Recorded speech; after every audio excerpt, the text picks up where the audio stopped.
Hello, a very good morning students. आज इस video में हम पढ़ेंगे हिंदी उद्बोधन से चैप्टर नंबर 4। तो बच्चों, जैसा कि हमारा यूनिट टेस्ट हमारे ओवर हो चुके हैं और हमारा यूनिट टेस्ट का सिलेबस पहले ही कंप्लीट हो चुका था और आज से हम इस वीडियो में हाफ ईयरली के सिलेबस के लिए तैयारी करते हैं, उसको हम स्टडी करेंगे। ठीक है, तो ये हमारा आज होगा चैप्टर नंबर 4, जिसका नाम है शब्द निर्माण। ओके, जिसमें हम पढ़ते हैं कि किन किन चीज़ों के द्वारा शब्दों की रचना होती है, शब्दों को निर्माण किया जाता है। ठीक है, तो ये देख लीजिए, चैप्टर नंबर 4 हमारा स्क्रीन पर है, आप पढ़ सकते हैं इसको, जिसका नाम है शब्द रचना। पहला जो हम जिस प्रकार से शब्दों को बनाते हैं वो है उपसर्ग। तो बच्चों, आपने पहले से ही पढ़ा है, इसको पहले भी पढ़ रखा है, लेकिन फिर भी आज हम इस चैप्टर में मैं आपको एक्सप्लेन करूँगी कि नए शब्दों का निर्माण किस तरह से किया जाता है। देखिए, पहला आप एग्जाम्पल देख रहे हैं बच्चों, उपवन में सुंदर फूल खिले हैं, दुर्घटना में कल्पना चावला की मृत्यु हो गई। पढ़ लिखकर हम अज्ञान के अंधकार को दूर कर सकते हैं, आप सपरिवार आमंत्रित हैं। तो ये कुछ एग्जाम्पल दिए गए हैं जिसमें बताया गया है कि उपसर्ग क्या है। ठीक है, तो इनको समझाने से पहले मैं आपको बताती हूँ कि उपसर्ग किसे कहते हैं। बच्चों, उपसर्ग वो शब्दांश होते हैं, शब्दों के वो छोटे छोटे अंश होते हैं जिनको हम मूल शब्द में जोड़कर, मूल शब्द यानी कि कोई भी शब्द जो किसी मूल शब्द क्या होता है बच्चों, जो क्रिया का मूल रूप होता है। ठीक है, तो या संज्ञा शब्द हैं तो वो हमारे मूल शब्द हैं। ठीक है, तो उसमें हम वो शब्दांश जोड़ते हैं उस शब्द के प्रारंभ में, मूल शब्द के प्रारंभ में, चाहे वो संज्ञा शब्द हो, क्रिया शब्द हो, कोई सा भी शब्द हो। ठीक है, उसके शब्द से पहले जो शब्दांश जोड़कर नए शब्द की रचना होती है वो उपसर्गों के द्वारा होती है। अब देख लीजिए, उपवन है हमारा, ये आप देख सकते हैं, यहाँ उपवन है, ये आप पढ़ सकते हैं, उपवन में सुंदर फूल खिले हैं। तो उपवन यानी कि वन हमारा जो मूल शब्द है। ठीक है, हमारा जो मूल शब्द है वो क्या है, वन है। मैं आपको अभी समझाती हूँ। देखिए, जैसे ये यहाँ दिया गया है, ये वन हमारा मूल शब्द है। ठीक, अब वन में हमने उप जोड़ा, उप हमारा उपसर्ग है, यानी कि ये शब्द से पहले जोड़ा जा रहा है। तो नया शब्द हमारा बन गया उपवन। पहले हमारे पास केवल एक शब्द था वन, अब हमने उसमें उप जोड़ दिया तो वो हो गया उपवन। तो ये हमारा नया शब्द बन गया। ऐसे ही आप देख सकते हैं, इसमें ये दूसरा शब्द है हमारा अज्ञान। तो ज्ञान हमारा जो है वो मूल शब्द है, इसमें हमने आ जोड़ दिया तो ये बन गया अज्ञान। आ हमारा उपसर्ग है। ठीक है, तो बच्चों, इन शब्दांशों का अपना कोई अर्थ नहीं होता, लेकिन मूल शब्द में जुड़कर ये शब्द के अर्थ में परिवर्तन ला देते हैं, एक नया शब्द तैयार कर देते हैं। तो यही उपसर्ग कहलाते हैं। अब हम इसकी डेफिनेशन सही शब्दों में ये कह सकते हैं कि ऐसे शब्दांश जो मूल शब्द के प्रारंभ में जुड़कर नए शब्दों की रचना करते हैं वो उपसर्ग कहलाते हैं। अब देखिए, यहाँ पढ़ेंगे हम कि उपवन में सुंदर फूल खिले हैं, वन में हमने क्या जोड़ा, उप जोड़ा, तो ये बन गया उपवन। दुर्घटना हमारा मूल शब्द है घटना, फिर हमने इसमें दुर जोड़ दिया, दुर हमारा उपसर्ग हो गया तो ये हो गया हमारा दुर्घटना। आप पढ़ लिख कर हम अज्ञान के अंधकार को दूर कर सकते हैं। तो ज्ञान हमारा मूल शब्द है, इसमें हमने जोड़ दिया तो अज्ञान हो गया, यानी कि नया शब्द हमारा बन गया अज्ञान। आप सपरिवार आमंत्रित हैं, परिवार हमारा एक शब्द है, मूल शब्द है परिवार, उसमें हमने सा जोड़ दिया, सा, तो ये बन गया सा परिवार। ठीक है, सा परिवार यानी कि सभी लोग, परिवार के सभी लोग, तो ये हमारा हो गया क्या, उपसर्ग सा। इससे हमने नया शब्द बनाया सा परिवार। अब हम आगे आते हैं।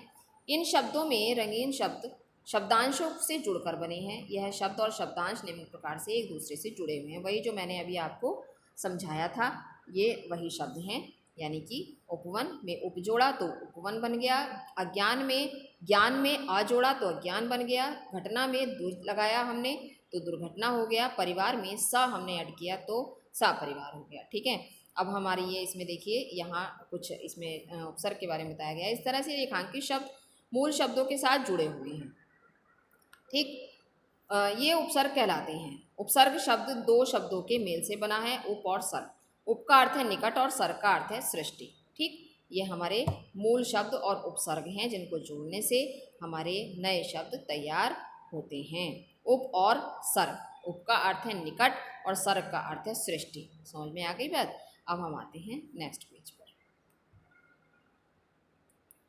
अब ये देखिए, इसमें डेफिनेशन यहाँ दी गई है उपसर्ग की वे शब्दांश जो किसी मूल शब्द से पहले लगकर उस शब्द के अर्थ को परिवर्तित कर देते हैं उन्हें उपसर्ग कहा जाता है। तो ये जैसे कि मैंने आपको अभी पहले ही समझाई है इसकी डेफिनेशन। अब आते हैं उपसर्ग के प्रकार पर। उपसर्ग कितने प्रकार के होते हैं बच्चों? हिंदी में उपसर्ग जो है हमारे, देख लीजिए, पहला होता है तत्सम उपसर्ग। ठीक है, तत्सम यानी कि जो संस्कृत शब्दों से लिए जाते हैं, मूल शब्दों से संस्कृत के, उसमें कोई परिवर्तन नहीं होता, क्योंकि कुछ शब्द ऐसे हैं जो हैं तो संस्कृत भाषा के ही, लेकिन उनमें कुछ चेंजेस आ गए हैं, है ना, अपभ्रंश हो गए हैं, देशज हो गए हैं, विदेशज हो गए हैं, तद्भव हो गए हैं। तो ये तत्सम यानी कि शुद्ध संस्कृत वाले शब्द होते हैं ये।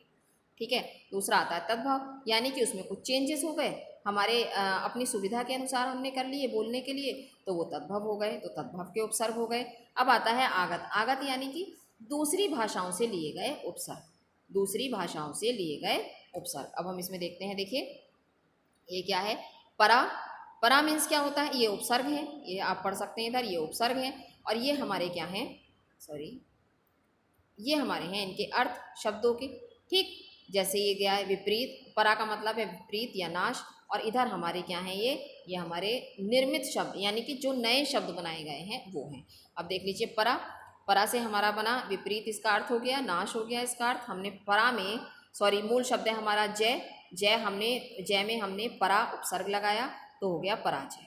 पराधीन, धीन में आधीन, अधीन शब्द होता है मेन, पर प्लस अधीन, तो पर हमने उपसर्ग जोड़ दिया तो ये हो गया पराधीन। ठीक है, परामर्श, मर्श में परामर्श में हमने पर में जो परा को, इसको उपसर्ग को इसमें हमने ऐड कर दिया तो ये हो गया परामर्श। ठीक है, तो ये मशवरा जैसे हम बोलते हैं ना, तो ये वही है परामर्श। तो इस तरह से हम पढ़ सकते हैं इसको, ये आप खुद पढ़ेंगे।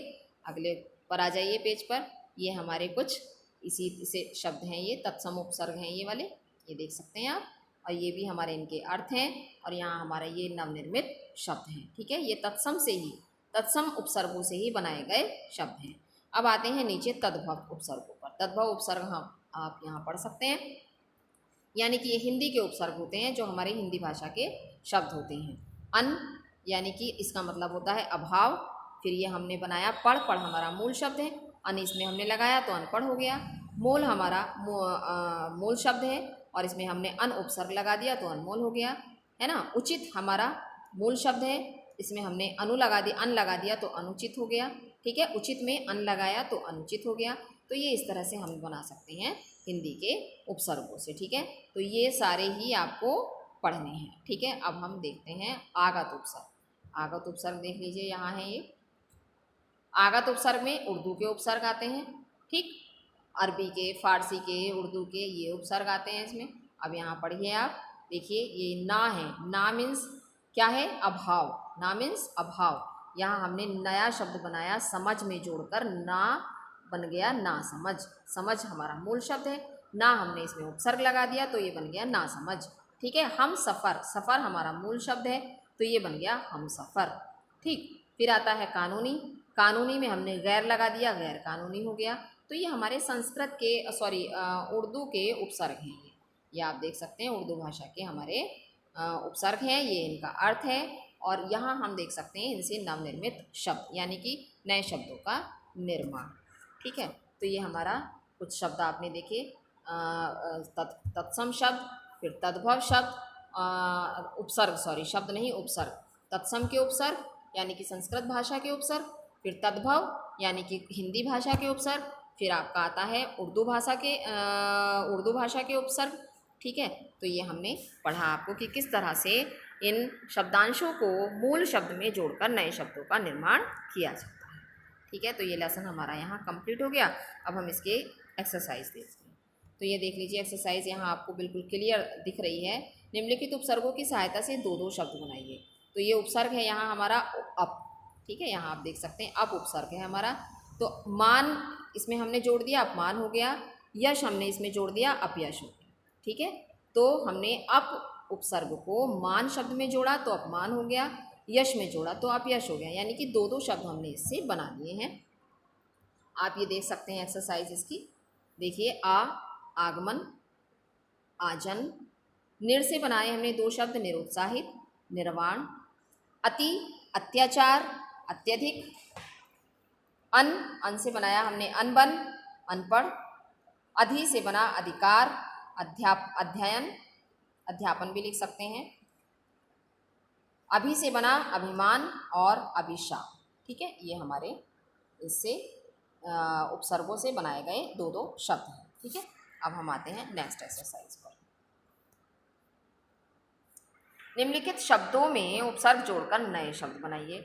अब यहाँ देख लीजिए, इनसे एक एक शब्द बनाना है। ये उपसर्ग यहाँ दिए गए हैं, आप देख सकते हैं, और इनसे हमें नए शब्द बनाने हैं। जैसे ज्ञान से बनाया है, हमने उपसर्ग जोड़ना है इसमें, ये अब हमने इसमें उपसर्ग जोड़ा तो अज्ञान हो गया। अधिक में हमने अति उपसर्ग जोड़ा तो अत्यधिक हो गया।